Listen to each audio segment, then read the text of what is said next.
Facebook, Instagram तथा अन्य social media use करने वाले लड़के और लड़कियां जरूर देखें। निशा 12वीं कक्षा की मेडिकल की स्टूडेंट थी। पढ़ाई में वह काफ़ी होशियार थी। स्कूल से छुट्टी होने पर निशा अपने कुछ दोस्तों के साथ फेसबुक पर कभी पढ़ाई के लिए तथा कभी ऐसे ही उनसे अपने लैपटॉप पर चैटिंग करती, मतलब बातचीत करती। फेसबुक पर तो आपको पता ही होगा कि फ्रेंड्स रिक्वेस्ट आती रहती है, लेकिन निशा उनको इग्नोर कर देती और अपना ध्यान पढ़ाई पर ही रखती। फिर एक दिन उसको एक लड़के की फ्रेंड रिक्वेस्ट आई, जिसकी प्रोफाइल फ़ोटो देखकर निशा ने 1-2 दिन तो उसे इग्नोर किया, लेकिन तीसरे दिन उसने फ्रेंड रिक्वेस्ट एक्सेप्ट कर ली, क्योंकि प्रोफाइल फ़ोटो में वह लड़का बहुत ही हैंडसम और चार्मिंग दिख रहा था। इसलिए उसने उसे अपना दोस्त बना लिया। अब लड़के के मैसेज आने लगे, निशा भी उसको मैसेज करने लगी। उन्होंने एक दूसरे को अपनी पसंद तथा नापसंद के बारे में बताया। दोनों ने एक दूसरे को अपने परिवार के बारे में बताया। अब निशा का ध्यान पढ़ाई में कम और फेसबुक पर चैटिंग करने में ज़्यादा रहता और निशा उस लड़के से घंटों घंटों बातें करती। कभी कभी तो निशा बहाना बनाकर स्कूल भी नहीं जाती थी, ताकि वह दिन भर उस लड़के से बात कर सके। जब घर वाले निशा से पूछते थे कि बेटा तू पूरा दिन लैपटॉप में क्या करती रहती है, तब निशा कहती, मम्मी मैं अपने स्कूल का काम नेट से कर रही हूँ।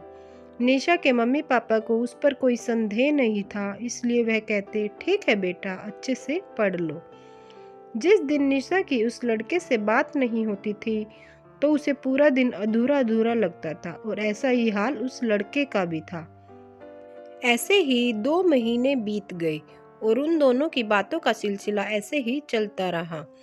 निशा ने उस लड़के से कहा कि अब हमें मिलना चाहिए और मिलने के बाद मैं अपने मम्मी पापा से शादी के बारे में बात कर लूँगी।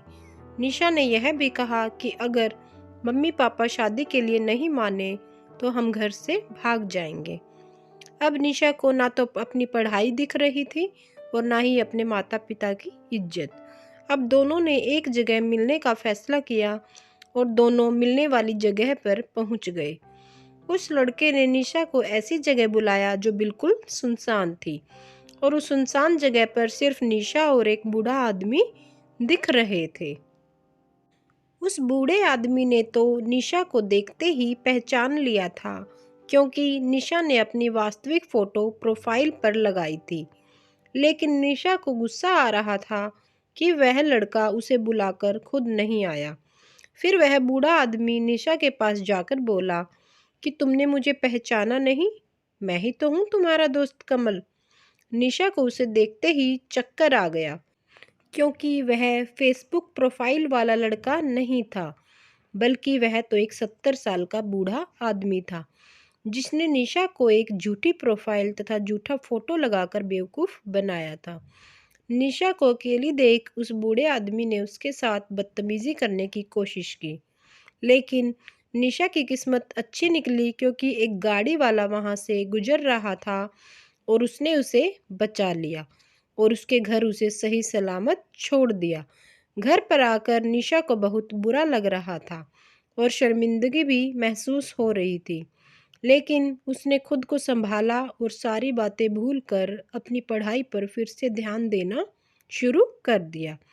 इस कहानी से हमें यह सीख मिलती है कि हमें अनजान लोगों से सोशल मीडिया पर दोस्ती नहीं करनी चाहिए, क्योंकि कहते हैं ना, हाथी के दांत खाने के अलग और दिखाने के अलग। मतलब प्रोफाइल फ़ोटो किसी और की और वह खुद कोई और होते हैं।